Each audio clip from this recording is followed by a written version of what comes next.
Hi అండి. ఈరోజు మన రెసిపీ వచ్చేసి ఎంతో రుచికరమైన చికెన్ పలావ్ అండి. దీని తయారీ విధానం ఒకసారి చూద్దాం. ముందుగా మన చికెన్ పలావ్కి కావాల్సిన పదార్థాలండి. 3/4 కేజీ చికెను, ఇది హోల్ గరం మసాలా, 150 గ్రాములు పెరుగు, ఉల్లిపాయలు, పచ్చిమిర్చి, టమాటాలండి. ఇదేమో 3/4 కేజీ బాస్మతి రైసు. ఇప్పుడు మనం చికెన్ పలావ్ ఎలా చేసుకోవాలో ఇప్పుడు రెడీ చేద్దాం.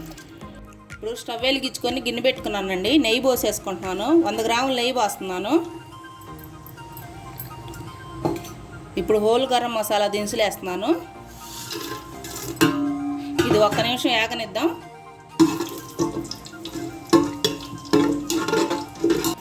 ఇప్పుడు ఉల్లిపాయలు వేసుకుందామండి. ఈ ఉల్లిపాయలు బాగా ఎర్రగా వచ్చే వరకు ఫ్రై చేసుకుందాం. ఉల్లిపాయలు వేగిపోయినాయండి. ఇప్పుడు అల్లం పేస్ట్ వేద్దాం. 2 స్పూన్లు వేస్తున్నాను నిండుగా. కొంచెం కొత్తిమీర, పుదీనా,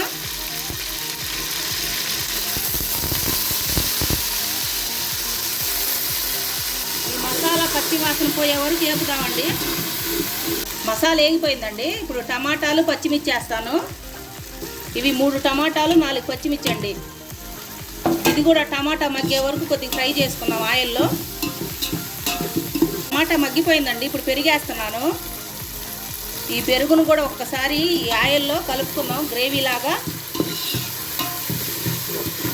ఇప్పుడు చికెన్ వేస్తున్నానండి.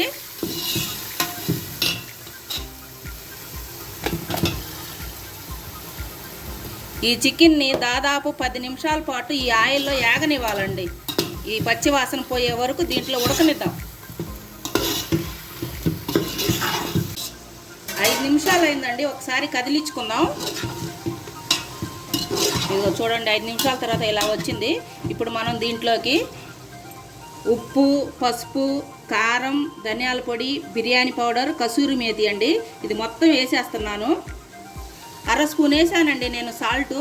తర్వాత మళ్ళీ వాటర్లో కల్లుప్పు వేసుకుంటాను. ఇదంతా వేసి ఒకసారి కలుపుకుందాం బాగా. 10 నిమిషాలు ఉడకాలని చెప్పాను కదండి. ఇప్పుడు 5 నిమిషాలు అయింది. ఇంకొక 5 నిమిషాలు మూత పెట్టి వండేసేస్తాను. ఇదిగోండి, 10 నిమిషాల తర్వాత ఇలా వచ్చింది. చూడండి ముక్క ఎలా ఉడికిందో ఆయిల్లో. ఇప్పుడు మనం వాటర్ పోద్దాం. కూర 50% ఉడికిందండి. ఇప్పుడు వాటర్ పోస్తున్నాను. 1.5 పోస్తాను.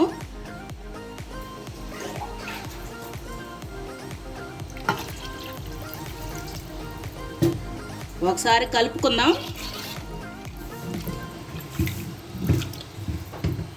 ఇప్పుడు కల్లుప్పు వేసుకుందామండి. ఉప్పు సరిపడా వేసుకోండి మీరు. ఇప్పుడు ఒకసారి కలుపుకొని మూత పెట్టేస్తానండి. దీన్ని ఉడకనిద్దాం బాగా. ఎసురు వచ్చేసిందండి. బియ్యం పోసేస్తున్నాను.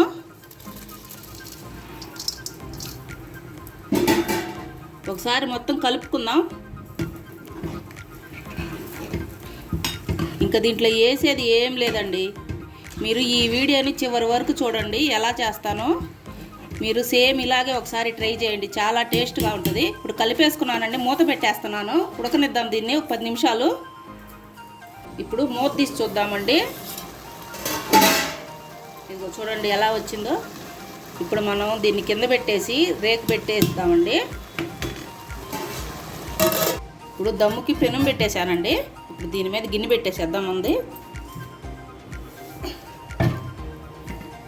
ఇప్పుడు ఒకసారి మూత తీసి ఒకసారి కలుపుకుందామండి మొత్తం. పొద్దుగూకులు కలుపుకోకుండా ఒక్కసారి మొత్తం కింద పైన కలిపేసుకొని కొత్తిమీర, పుదీనా వేసుకుందాం.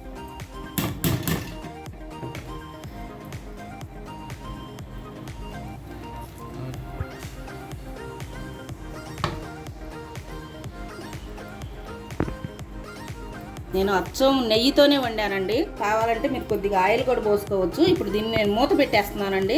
మూత పెట్టి కొద్దిగా మంట ఎక్కువ పెట్టి ఒక 5 నిమిషాల్లో, తర్వాత సిమ్ చేసి ఒక 5 నిమిషాల్లో దమ్ అవనిద్దామండి.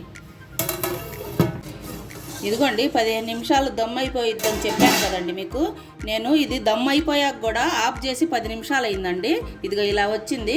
మనకి రైస్ ఉడికింది లేనిది ఎలా తెలుస్తుంది అంటే, ఇదిగో దమ్ అయిపోయాక రైస్ ఇలా నుంచుంటుందండి. ఇంకా అదే మన గుర్తు. అయిపోయిందండి, ఇప్పుడు దింపేసుకుంటున్నాను.